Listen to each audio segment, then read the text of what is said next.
नमस्कार. मी डॉक्टर योगिता पाटील. माझ्या throughout pregnancy किंवा डिलिव्हरीनंतरही सातत्याने विचारला गेलेला प्रश्न कोणता होता माहिती आहे? तुमच्या बाळाचं वजन जन्माच्या वेळी किती होतं? आणि ज्यावेळेस मी त्यांना वजन सांगायचे तेव्हा अरे वा, मग तुम्ही असं काय खाल्लं जेणेकरून बाळ एवढं छान हेल्दी जन्माला आला ते आम्हालाही सांगा. तर आज आपण या प्रेग्नन्सी डाएटबद्दल जाणून घेऊया. ॲज अ डॉक्टर मी नेहमी जे आयुर्वेदातले आहाराविषयीचे प्रिन्सिपल होते तेही प्रेग्नन्सीमध्ये फॉलो करण्याचा प्रयत्न केला. सुश्रुताचार्य अत्यंत छान एक श्लोक सांगतात, सूत्र सांगतात. प्राणिनाम प्राणः पुनर्मूलम आहारो बलवर्ण ओजसाम च. म्हणजेच काय? तुम्ही म्हणाला तर हे संस्कृतमध्ये आम्हाला काय सांगते? तर प्राण्यांचं जे म्हणजे संपूर्ण मनुष्य प्राणी जे आहे त्यांचं बल, स्ट्रेंथ, वर्ण, कॉम्प्लेक्शन आणि ओज म्हणजे सप्तधातूंचं जे सार आहे ते कशावर अवलंबून असतं? तर ते आहार. I am a morning person. So सकाळी 6:30 पावणे 7 मी उठायची. माझे जे गर्भसंस्कारचे क्लासेस होते तेही माझ्या मॉर्निंग शेड्यूलमध्ये ऑनलाईन क्लासेस मी जॉईन करून घ्यायचे. त्यानंतर पहिली गोष्ट उपाशीपोटी मी काय घेत असेल तर ते सुवर्णसिद्ध जल.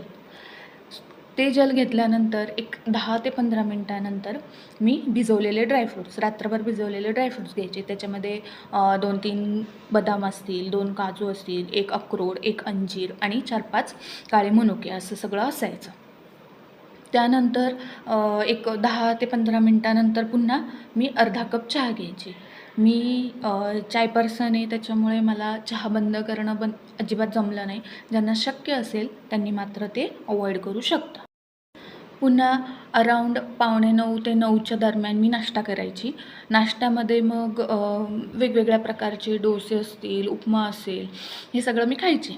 मला बेसिकली क्रेविंग्ज म्हणजे जे आपण डोहाळे म्हणतो तेच डोसे खाण्याचं लागलं होतं. त्याच्यामुळं मग मी डेली आपण तांदळाचा जो नेहमी करतो डोसा तो तर नाही घेऊ शकत. मग मी त्याच्यासाठी वेगवेगळे ऑप्शन शोधले.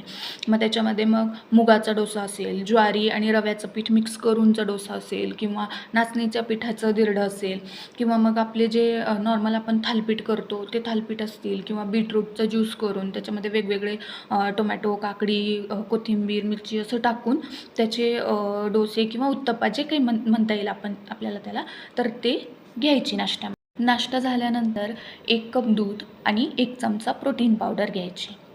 त्यानंतर दुपारचं जेवण अराऊंड 1च्या दरम्यान मी करायची. म्हणजे ह्या ज्या वेळा आहेत त्या मात्र मी कंटिन्यू 9ही महिने मी फॉलो केल्या. 1 वाजता जेवण. मग जेवणामध्ये काय असायचं?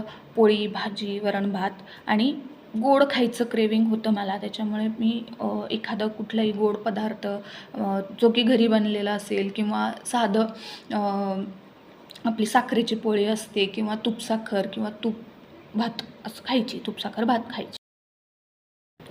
अराऊंड पुन्हा 5 ते 6च्या दरम्यान एक ड्रायफ्रूट्सचा लाडू जो की विदाऊट शुगर असायचा तो घ्यायची आणि मग अर्धा कप चहा. संध्याकाळचं जेवण 7:30 ते पावणे 8च्या दरम्यान करायचे. त्याच्यामध्ये पुन्हा दुपारप्रमाणेच पोळी भाजी आणि वरण-भात असायचा. आणि रात्री झोपताना 9च्या दरम्यान 1 कप दूध आणि त्याच्यामध्ये पुन्हा 1 चमचा protein powder. Pregnancy test positive आल्यानंतर मी एक गोष्ट स्ट्रिक्टली अवॉइड केली, ते म्हणजे चायनीज खाद्यपदार्थ. मग त्याच्यामध्ये मॅगी असो किंवा नूडल्स असो, काही आपण ते पदार्थ दररोज जरी नसलो खात तरीही कधीतरी खाल्ल्याचा त्या पदार्थांचा आपल्या पोटात वाढणाऱ्या बाळावरती परिणाम होतोच. कारण का की त्याच्यामध्ये असे काही घटक असतात की जे आपल्या शरीरामध्ये वॉटर रिटेन्शन करतात, पाणी साठवून ठेवतात आणि त्यामुळे काय होतं तर आईच्या शरीरावरती सूज येऊ शकते, BP वाढू शकतं, पोट व्यवस्थित साफ नाही होऊ शकत. त्याच्यामुळे ती एक गोष्ट मात्र मी स्ट्रिक्टली फॉलो केली.